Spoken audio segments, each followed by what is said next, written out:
we have breaking news. The Giants are firing Daboll. Woo! Daboll. Which we all kind of saw coming, right? Whoop-de-doo. So this was his third consecutive season, and the man has gone 20, 40, and 1. So very unimpressive 3 years with the Giants. And so, Skip, were you even surprised that they're firing Daboll? Look, he obviously needed to go, but I was a little surprised they did it today because this is not the way that the New York Football Giants, cornerstone NFL franchise, has historically done business, and I thought they'd just let him serve out his sentence for the next 7 games. And the weird part about it was I actually thought that their performance yesterday at Chicago was fairly impressive because they're up 17-10 early fourth quarter. Obviously, they're without Malik Neighbors, they're without Scatterboo, and all of a sudden they're without Jaxson Dart. Yeah.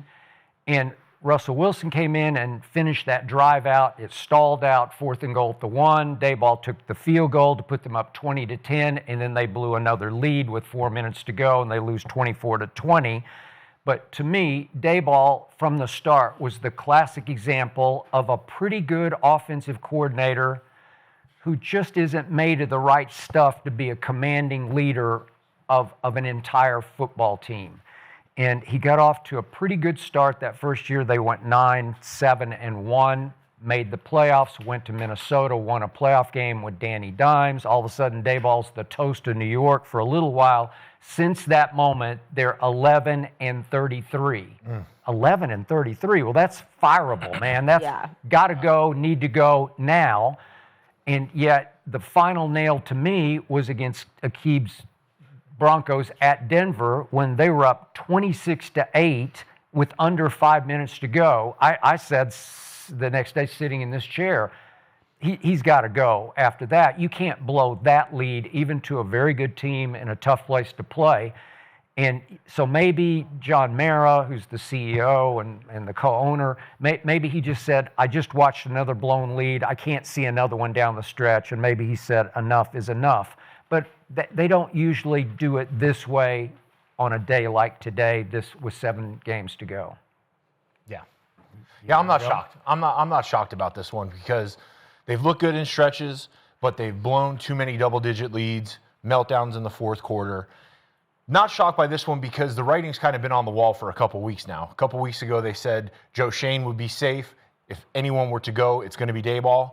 And it seemed like it was just chipping away at that. Like, okay, Shane's going to stay, Daboll's going to go. When are they going to make the move? They have another terrible loss yesterday to the Bears, and now it's time to go. You know, I thought before the season I was excited for them. They had the setup. They had Russell Wilson starting. They had Neighbors. They had Scatterboo. They had all these kind of pieces that they were going to put together and ultimately hand the keys to the franchise to Jaxson Dart. Jaxson Dart comes in. He's a revelation. He's the answer. He's a superstar. He is. He's on his way. But then Neighbors goes down. So, okay, it's going to be Jaxson in the Cam Scatterboo show. Scatterboo goes down. So, you know, everything was kind of building to this, so definitely not surprised by it, but I did hope that it was going to work out better. I'm not surprised either. This New York we talking about, so this may fly in a smaller city, a smaller market, but in New York, this kind of performance is definitely not going to fly. They're a bad football team. They've been a bad football team since 2022. And then now you got your quarterback out here playing running back and you not protecting them. You know what I'm saying? So this is the new face of your franchise, and he's probably going to miss an extended period of time because he's on the shelf. Yep. So somebody got to get the blame, man. Who better than the head coach? Yeah, I think the handling of Jaxson Dart has been a big deal because whether you believe he's a superstar or not, they got something in Jaxson Dart. Right. Where it goes from here, we don't know, but they know it's something there. And we're going to get into it with his play style and all of that, but he's been evaluated for concussions 4 times in 9 games. Right. And he's steady going out there, and he's steady giving them the ball. You're doing it over and over and over again. I think yesterday, even with how they played, Skip, him going out was the last straw. Because they like, look, come on, man. Like, hey, you're not winning without a quarterback. Keeb's whole thing with Bo Nix has been our defense was incredible, but we didn't have a quarterback. So you partner our defense with a quarterback, you win. You need a quarterback. They've had the D-line for sure, but a good enough defense to win, more than what they're doing. So I just think collectively, and then also with a head coach, you got to think, I know. When you lose the locker room, It's done. that's Done. it. Over with. And I think he lost the locker room, and that's it. Jaxson Dart going out. Scatterboo's the energy, him and Jaxson Dart. Scatterboo going out. It started, like you said, with Malik Neighbors. He goes out. It's like, okay, but then you still got these two. They're keeping energy going. Then Scatterboo goes out. It's like, all right, now, what we got now? Now Jaxson Dart goes out. It's like it was already stacking. He was losing the locker room. But after yesterday, and then the incompetence in the post-game interview. Oh, I don't know when it happened. What do you mean you don't know when it happened? Everybody else knowing that. He's in a fetal position on the ground. What you mean you don't know when it happened? Right. And why would you say that as a head coach if this is supposed to be your franchise? This is the future of your franchise, the guy who's really been keeping you afloat, keeping your job to last this long this season. Yep. And you get in an interview and say, I don't know when it happened? Nah, man, that's just, so I'm not surprised either. And, I don't know, like how Skip said, how they've handled it in the past of waiting it out, but it's just time. Yeah. I think inconsistent play. They come out, they have Russ, and they're kind of up and down. Russ is chucking it around. They're getting a bunch of yards, but they're not getting wins. They go to Jaxson Dart, and it seems to be a shot in the arm for the rest of the team. Defense is flying around. That pass rush wakes up. Defense is playing well. Offense is playing well. They got juice. They're running Dart. They got Scatabo. Dart's making some throws. But it's like, where has that been? They're 2-8, and they're up and down, and they're inconsistent. So I think ownership took a look at that and said, we have the talent. Yeah. We have some injuries, but we definitely have the talent. We can play at a high level. Where is that at week in and week out? And where is that in the fourth quarter when the defense is just melting down? Defense melted down yesterday. They gave up 2 huge runs to Caleb Williams. And there were guys that had angles, guys that can make a tackle, and Caleb Missed Williams tackles. is just running into the end zone. Yeah, you look at it. That's definitely on the leader, man. If you got a D-line like that, and you don't get the most out of that D-line, that's on the leader, man. Yeah. I got to put that on the leader. So it's just too many high draft picks, too many prime-time players there, and it just looks so regular. You know what I'm saying? So when I see something like that, it goes back to who's leading these guys. Cause Agreed. to me, it looked like they're in meeting rooms texting. That's what it looked like to me. It's that type of group. It's that type of group. Y'all not locked in. Y'all not all about ball because y'all not all about the leader. You get hardball that squad, and that's a totally different fucking defense. You know what I'm saying? So you give Vrabel that squad. That's a totally. You put Vrabel with that squad, man. That defense will go the fuck off week in, week out. Although that squad beat Harbaugh in Jaxson Dart's first start, Yeah, right? true. But you like what keeps the key. But like you said, it was a shot in the arm. That was that Jaxson Dart effect. It was. But to Keith's point, what he's saying is like Baker yesterday after they lost, he said some of the post-game interview, he said the stuff that's allowed during the week is showing up on Sunday. So when Keith is saying guys texting or whatever, we don't know what's going on, but he's been in groups like that. I've been on teams like that where you know what's taking place during the week. You allowing certain stuff, you drop balls in practice. Late, the meeting. All that, and then it show up on Sunday. It's like, we can't do it during the week, and then it show up on Sunday. It looked like that type of group. Right. So. Yeah. And then you can't lose games like New Orleans. Like, you can't. Right. You know what I'm saying? Like, Right. You just, so. Yeah. And Skip, who would you want to see hired by the Giants? Matt Eberflus is available right now. Would they Take him. Take him? Take You him. have You're him, like, right? please, Please. Go get the No, Giants. thank you. We love that. So we're going to have our man Jay Gruden on tomorrow, and his brother John has been available for quite a while. Yes. Since 2021 is the last time that he coached, and I believe that John, without going into the gory details, has paid his dues and paid his price, and it's time for him to have another job. He loves Jaxson Dart. I think he would be a great fit here, but if John Mara decides that John Gruden is still too hot to handle for whatever reason, I do like another idea of another guy I know a little bit, and that's Lane Kiffin. because Lane coached Jaxson Dart for 39 starts at Ole Miss over 3 years. So nobody knows Jaxson Dart's game better than Lane does. Lane's a hot commodity in college coaching and can probably snap his fingers and have just about any job he wants. But if he wants to get back into pro football, and I remind everybody that once upon a time when Lane was just a baby, he coached 20 games under Al Davis for the Raiders. It went badly. It became a disaster. But Lane, if he still has a hankering to try pro football again, because his father coached for a long time as a coordinator in pro football, this would be a good spot for him with Jaxson Dart if, in fact, they don't want to go first John Gruden. That's just me. Yeah, You know? I think they got to go offensive. They got to go offense. They got their guy in Jaxson Dart. You're going to get Scatabo back. They're going to get Neighbors back. Continue building out the offensive line. Really get this offensive unit going. I would love to see John Gruden in New York because I played for John. Yeah. He's a great motivator. He's great at getting the young guys going. He's great for veteran players. He lets you be yourself, but he holds you to a high standard, but he gives you a ton of freedom. And we talk about the geniuses in the league, McVay, Shanahan, all these guys with these creative offenses. I've played in Gruden's system with Derek Carr, Josh Jacobs, Darren Waller, Hunter Renfrow. Yeah. John Gruden made Hunter Renfrow. Hunter Renfrow was an all-pro under John Gruden. So was Darren Waller. Derek Carr had the most. He did. He was finally playing his best under Gruden.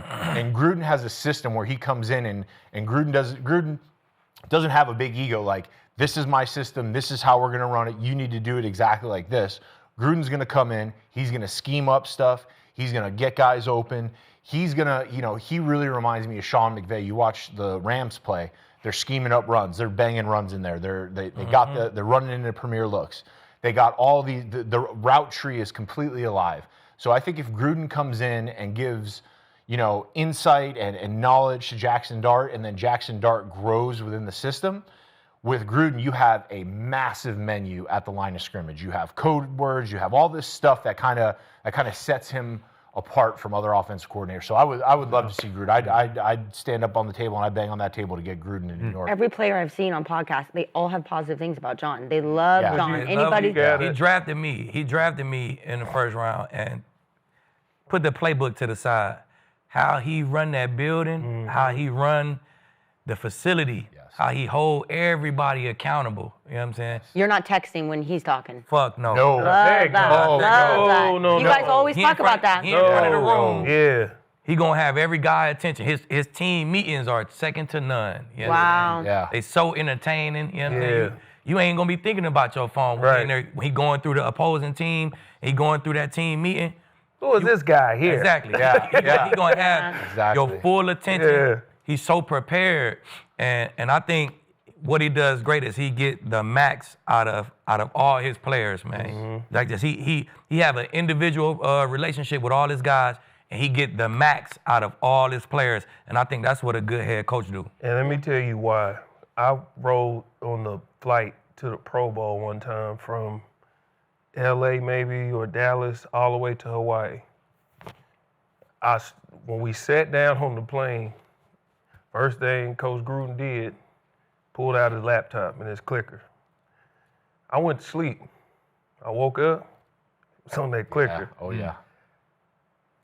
I went back to sleep. I woke up, he was on that clicker. When we landed, he was on that clicker. And I said, Coach, you been watching film this whole time? He said, I have to know everything I need to know about everybody that I'm going to be talking about at the Pro Bowl. It's 66 guys or something like that at the Pro Bowl, like both sides of both teams. He's calling the game. So he's studying tape on all those people that he's not even coaching. He's just calling the game. So imagine the detail he's putting into coaching a team. But not only that, this is New York. You need a guy who can handle the media, handle the lights, but most importantly, handle all the different personalities on the team. That's what he's a master at. I can handle all the different personalities, and he's adaptable. So I'm with you. I'm with everybody when I say I think it should be John Gruden. Yep. I think Keeb hit a good point. He has an individual relationship with all of his players. That's him pulling guys aside, giving them some encouragement, getting on them when they need it. He really is the life force behind the entire program. When we were in Oakland and Las Vegas together, we lost him, and I mean, it was like the whole program was done. But if you want a guy in New York that can handle the pressure, handle the lights, handle the media, and then build your program around your offensive weapons, that's the guy for the job. So, as you all always talk about, there are leaders and there are not leaders. And John Gruden was born to lead a franchise. He's commanding, he's impressive, he's got charisma. He can take over, as you point out, a room like nobody I've ever seen. And when he won me over I was covering Raiders pre-U back in the Al Davis days. And one day at the end of practice, I witnessed John and Al Davis. May he rest in peace. I was a big fan, got to know him very well, but nobody messed with Al Davis except for John Gruden.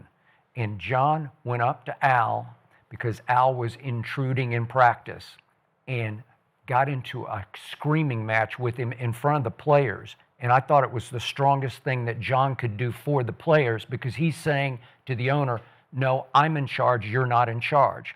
Because it's that Jerry Jones factor of the players still think Jerry's in charge of everything, that the owner's just a puppet. And there was some of that going on with Al Davis. That's pre your time there, obviously. But John is afraid of nothing or nobody, or any call to be made in a big 4th and inches or whatever. John's a stud, born to coach in this league at the highest level. I hated what he went through, hated it for everybody. But again, 3 years, we're going on 4 years. To me, you paid your dues, man. Yeah. Right? And last point is, you talking about he's not scared of nobody. We talk about the greatest defenses of all time: 2015 Broncos, 2000 Ravens, the Buccaneers in one year, 2002. Yeah. Who was the head coach then? John Gruden. John Gruden. If you listen to the people on the team, if you had to pick somebody on that defense who was probably the enforcer, it's probably Warren Sapp. When I went and watched America's game, Sapp said, and most people, coaches and all this, he intimidated them. He said he was talking to John Gruden about their defense and how good they are. And he said John Gruden told him, well, if y'all are so good, how about y'all score 10 times on defense? He challenged them with all of those Hall of Famers. Y'all say y'all so good, show me how good y'all are. And they went and did it. They did. That's a John Gruden thing. Yeah. Because before that, we know Tony Dungy was, he put it in place, he put the players in place, but then John Gruden did what he did on offense. He went to Warren Sapp and said, hey, I don't care who you think you are. You ain't where you need to be. And they went and did that. They won the Super Bowl. So that's just They was a good defense the year before that. You know what I'm saying? But that's what I mean when I say John, he get the max.